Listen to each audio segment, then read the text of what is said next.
Army কেন থানায়? আর্মিকে থানা থেকে বের করো। অ্যারেস্ট করবে না। ক্যাপ্টেন আশিক এখন বলবে দিবেন। ওয়েট, সে পুলিশকে জোর করছে পুলিশের স্টেটমেন্টকে প্রত্যাখ্যান করার জন্য। বলেন। এই স্টেটমেন্টে কোন আপনি কথা বলেন না, ঠিক আছে? সবাই একটু স্টেটমেন্ট আমি শুনছি, এখন আমার স্টেটমেন্ট শুনতে হবে। হ্যালো গাইস, কিতা কররা আসন্নি বালা? আজকের ভিডিও দেখতে পারবা বাংলার জনপ্রিয় ট্রাস্ট মাগিরে ই মাগিয়ে দেশ স্বাধীন করছে হইন। খুব বালা কথা। আমিও মানি তাই ছাত্রদের পাশে আসলা, ছাত্র আন্দোলনের পক্ষে আসলা। যে জায়গায় অনেক নারী যাইতে ডরাইছে ও জায়গাগুলাত গিয়া তাই প্রতিবাদ জানাইছইন, পুলিশের মুখামুখি হইছইন। ও ভিডিও দেখে আমি তান্ডে ভাবতাম তাইন এখন প্রতিবাদী নারী ভালো ফ্যামিলির সন্তান। এর বাদে দেখি রে ভাই তাইনও নটি আমেরিকার সদস্য। আই মিন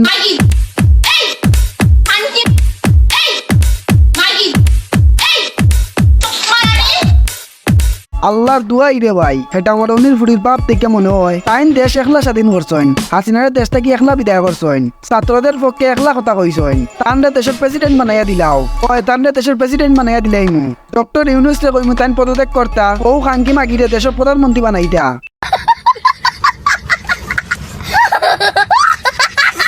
ইটা বালসাল বাদ দিয়া মূল পয়েন্টও যাই।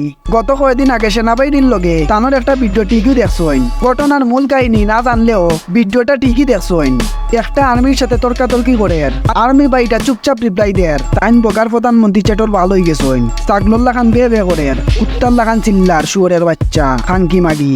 বিষয়টা ইনো কিতে হইছে আমি আপনার আরে বালা করি কইয়ার। ও যে দেখলা খাঙ্কি মাগি তানোর বান্ধবীরে একটা ছেলে রেপ করছে। ও রেপর রেপিস্টর বিচার করতে আইছেন তাই। তানোর লগে মেবি আরো ছাত্রছাত্রীরা আছিল। খুব বালা কথা, রেপিস্টর বিচার করতে আইছেন। রেপিস্টর বিচার করা উচিত। আমি বালা করি জানি রে ভাই কিলাগান রেপ হইছে। আপনারা দেখছেন মনে হয়, না দেখলে রেপিস্টর মুখ থেকে উনিলাইন। গলায় পড়া দিলে কিচ্ছু হবে না।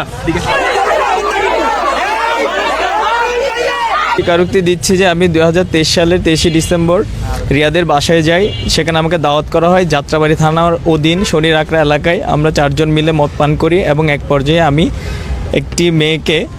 একটি মেয়ের গায়ে হাত দিই, শরীরে হাত দিই এবং আমি মদ খাওয়া অবস্থায় ছিলাম। অবশেষে আমি বলতে চাই তার গায়ে হাত দেওয়া আমি স্বীকার করছি এবং স্পর্শকাতর জায়গায় হাত দিই। সে সময় সে ঘুমন্ত অবস্থায় ছিল। মেয়েটি হাত সরিয়ে নেওয়ার পর আমি আবার হাত দিই তার গায়ে। আমি কোনো 1 তারিখে 2023 সালে একটি মেয়ে আমার বাসায় আসে আমার সাথে। আমরা একসাথে মদ খাই এবং একটা সময় সে ঘুমিয়ে পড়ে। ঘুমন্ত অবস্থায় আমি তাকে ফিজিক্যালি অ্যাবিউজ করি।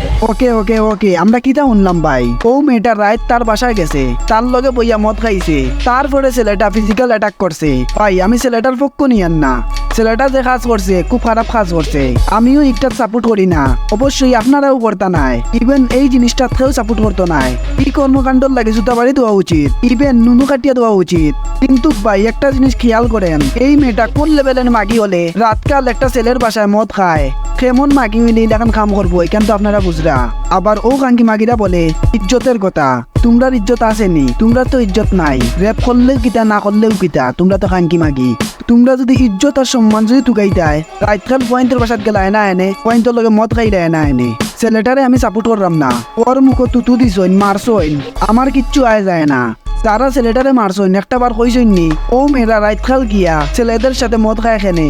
অগুন কোন ফ্যামিলির মেয়ে হইতে পারইন, কোন চুদার মেয়ে হইতে পারইন? একটা ছেলের বাসাত রাত রইবা, আবার মদও খাইবা, আর টাইন ইজ্জতও বাঁচাইবা। আমি ছেলেটার পক্ষ নিয়ান না। যারা ছেলেটারে মারছইন তারারে আমি একটা প্রশ্ন করতে চাই, আর তোমার পাশে বইয়া যদি কোনো মাইয়া মদ খায় তাহলে ওই মাইয়াকে ভদ্র মনে হবে নাকি খাঙ্কি মাগি মনে হবে? মূল কথা হলো ভাই, একটা ভালো ফ্যামিলির মেয়েকে রাত বারে তাকে এলাও করতো নাই, মদ খাওয়া তো দূরের কথা। যাই হোক, এই খাঙ্কি মাগিদের নিয়ে আর কোনটা মাতার নাই। আপনারা তো ভালো করে বুঝলেন এটা কোন লেভেলের খাঙ্কি মাগি। দর্শক, ও ভিডিও আমার ফার্স্ট ভিডিও। এগুলো যদি ভালো লাগে লাইক কমেন্ট সাবস্ক্রাইব করবাই। ভালো থাকো, সুস্থ থাকো, 5 ওয়াক্ত নামাজ পড়ো। নামাজও যে শান্তি আর কোনো কারণ নাই। একটা নামাজ পড়লে বুঝতে পারবাই। আসসালামু আলাইকুম।